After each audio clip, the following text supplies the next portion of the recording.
할렐루야. 오늘도 새벽을 깨워서 이렇게 말씀의 자리로 또 기도의 자리로 오신 모든 성도님들을 환영하고 축복합니다. 저희는 살아가면서 튼튼하다고 생각했던 것들이 흔들릴 때 불안을 느끼곤 합니다. 튼튼한 건물이라고 생각을 했는데 이 건물이 흔들리면요 불안을 느낄 거고요. 삶도 마찬가지로 가정이 튼튼하다고 여기고 생각했고 또 건강이 괜찮다고 느끼고 생각했고 또 부모님들의 건강이 그래도 나빠지지는 않고 있다라고 느꼈는데 조금이라도 이런 부분들이 조금이라도 흔들리게 되면 저희는 바로 불안을 느끼게 됩니다. 마찬가지로 오늘 본문에도 내가 예수님 믿는 게 잘못된 건가? 라고 생각될 때 당시 환경이요 로마 황제를 숭배하던 데살로니가 그 시대였기 때문에요 그리스도인들은요 정치적 반역자로 그렇게 오해를 받곤 했습니다. 그래서 튼튼하고 건강하다라고 믿었던 이 믿음과 또 신앙생활 가운데 현실적인 그것도 국가적으로 무언가를 위배하고 있는 듯한 그런 위기로 데살로니가 성도들은 흔들리고 있었습니다. 그리고 그 위기는요 실제적으로도 그 사람들이 예수님을 믿는다는 이유만으로도 사회적으로 고립되고 또 때로는 생업을 잃기도 하고요 또 가족과 이별하는 그렇게 단절되는 그런 아주 실질적인 문제들로 결과를 낳게도 됩니다. 이런 상황 속에서 과연 이 성도들은 믿음을 지키기가 쉬웠을까요? 바울도 이 데살로니가에서 3주 정도 머물다가 그 지역의 유대인들의 시기와 핍박으로 3주 만에 쫓겨났죠. 이렇게 흔들리고 불안한 상태의 데살로니가 성도들에게 이제 더 이상 그 성도들이 흔들리지 않도록 지도자 디모데를 보내줍니다. 바울은요 목자의 심정으로 이렇게 말을 합니다. 함께 본문 2장 17절 말씀을 한번 함께 읽겠습니다. 형제들아 우리가 잠시 너희를 떠난 것은 얼굴이요 마음은 아니니 너희 얼굴 보기를 열정을 더 힘썼노라. 아멘. 바울은요 성도들과 몸이 떨어져 있지만 늘 마음은 함께 있고 늘 그 데살로니가 성도들이 보고 싶고 늘 데살로니가 성도들은 바울의 마음 가운데 그리운 성도들이라고 합니다. 바울이란 목자는요 성도들을 자신의 소망으로 여겼고요 자신의 기쁨으로 여겼고요 성도들을 자신의 자랑의 면류관으로 여기면서까지도 이렇게 성도들에 대한 마음을 고백합니다. 참 목자이신 예수님께서도 우리를 향한 마음이 이런 마음이지 않을까요?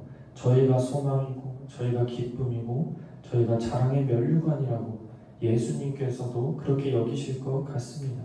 하나님은 마찬가지로 저희에게도 이 고난 속에서도 변하지 않는 사랑을 보여주시는 분이십니다. 마치 바울처럼 말이죠.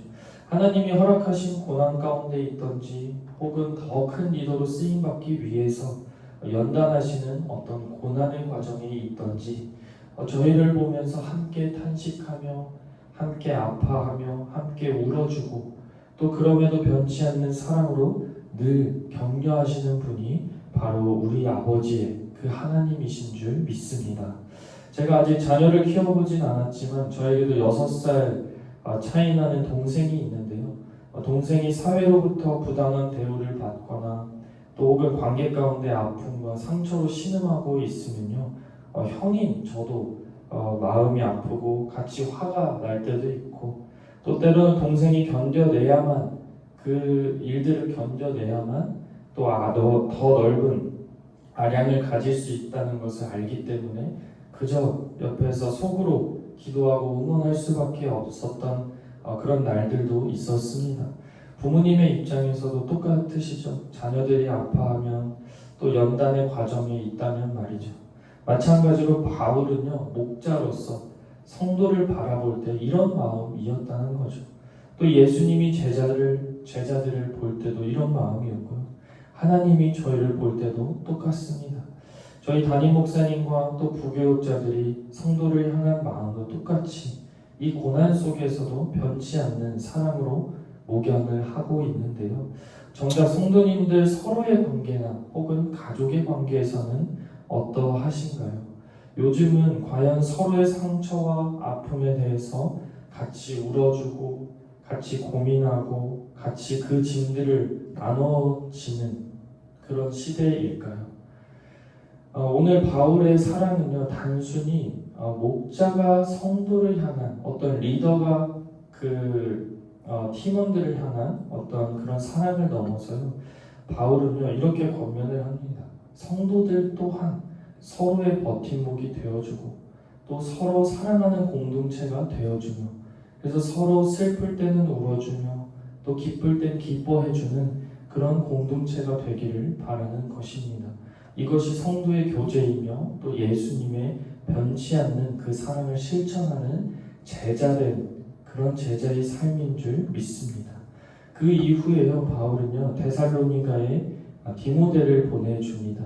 그냥 보낸 것이 아니라 오늘 읽으시면서 참다 못하여 라는 표현이 2번 나오는데요. 성도들의 신앙생활이 한참이 지나도 데살로니가로부터 바울에게 어떤 소식도 전해지지가 않는 것입니다. 그래서 아주 애타는 마음으로 우리 성도들 잘 있나? 괜찮은가? 하면서 디모데를 보내주기로 결정을 했죠. 다행히도 디모데는 바울에게 아직 성도들의 믿음이 여전히 사랑 안에서 굳건하다라는 얘기를 해가지고요, 바울은 한시름 놓게 되죠. 그리고 바울은 이렇게 답변을 합니다. 함께 본문 3장 7, 8절 말씀을 함께 읽겠습니다.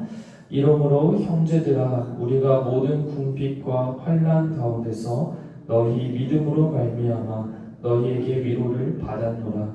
그러므로 너희가 주 안에 굳게 선즉 우리가 이제는 살리라.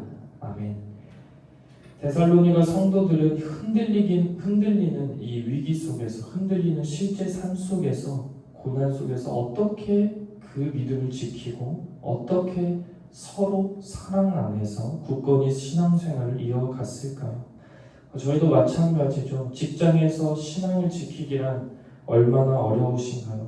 술자리 그런 상황에 응하지 않는다면 남자의 경우 사회생활이 또 어려운 경우가 많을 것이라고 생각이 됩니다. 또 정직하고 믿음을 지키며 어떤 손에 때를 하나도 안 묻히고 일을 하면 손해를 볼 때도 많을 테고요. 사실 이런 걱정은 그래도 일할 수 있는 환경과 건강 조건, 또 신체 조건이 돼서 어느 정도 괜찮다고 생각이 될 수도 있습니다.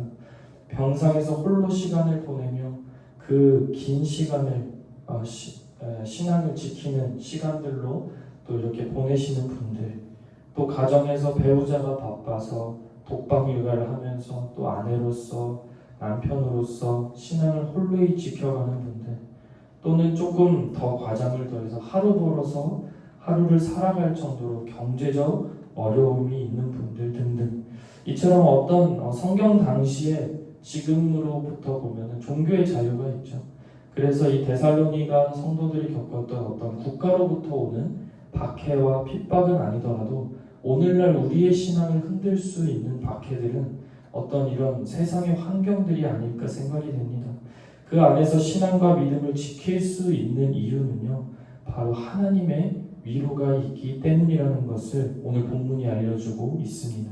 저희의 의지로 악착같이 버텨내며 믿음을 지키는 것이 아니라요, 성령께서 저희와 함께 해주시고 또 말씀을 통해서 하나님의 사랑을 깨닫게 하시고 또 힘들고 지치는 상황 때마다 불평불만이 아니라 탄식하는 기도라 할지라도 기도하게 하시는, 또 그렇게 기도하다 보면 다시 하나님을 붙들게 되는 그런 영적인 선순환에 의해서 그런 은혜들 속에서 저희의 믿음은 버텨져 간다는 것입니다.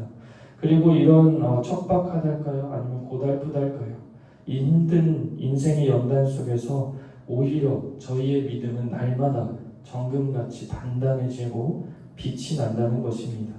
제가 베드로전서 1장 7절 말씀을 읽겠습니다.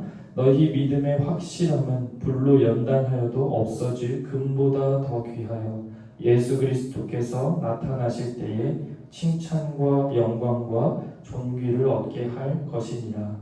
아멘.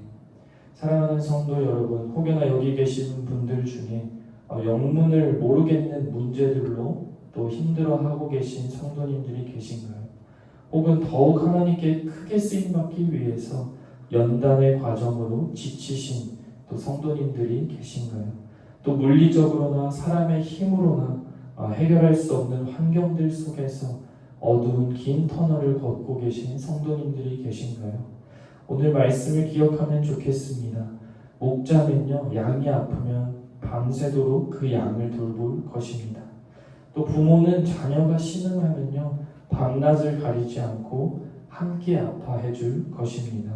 하물며 하나님께서는요, 단 한 걸음도 앞으로 내딛기 힘들어하는 저희를 보며 다시 일으켜 주시고 또 바울이 디모데를 성도들에게 보냈듯이 마찬가지로 곁에서 함께 기도해 줄 수 있는 목사님, 또 전도사님, 또 장로님, 권사님, 순장님들, 또 교회 공동체를 보내주셨습니다. 누군가 나의 아픔을 알아주고 공감해주고 또 나의 고난을 마치 자신의 일처럼 함께 울어주며 또 목자의 심정으로 기도해주고 있다는 것은요, 단순히 그들이 착해서가 아니라요, 이 또한 하나님의 위로의 사자로서 보내주신 줄 믿습니다. 아무리 저희가 고난 속에 있더라도 말씀 반석 위에서 흔들리지 않기를 소망합니다. 그리고 성도된 저희는 서로가 끊어지지 않는 세겹줄이 되어서 이 세상을 넉넉히 이겨가길 소망합니다. 바울은 마지막 권면으로 이 믿음 그리고 이 공동체는요, 예수님 다시 오시는 그날까지 쭉 이어져야 된다고 권면을 합니다. 그 이유는요, 다시 만나는 예수님 앞에서 우리 모두가 거룩하고 흠이 없는 자로 서기 위함이라는 것입니다. 예수님은 반드시 다시 오실 줄 믿습니다. 그날을 준비하는 방법이요, 바로 누군가는 날 위해 기도해 준다는 사실을 깨닫고 버티며 또 반대로 내가 누군가를 위해 위로해 주며 또 위로가 되어주며 사랑이 되어주며 중보자가 되어줘야 한다는 그 실천을 하는 것입니다. 마지막으로 함께 본문 3장 12, 13절 말씀을 읽고 제가 기도하고 마치겠습니다. 함께 읽겠습니다. 또 주께서 우리가 너희를 사랑함과 같이 너희도 피차간과 모든 사람에 대한 사랑이 더욱 많아 넘치게 하사 너희 마음을 굳건하게 하시고 우리 주 예수께서 그의 모든 성도와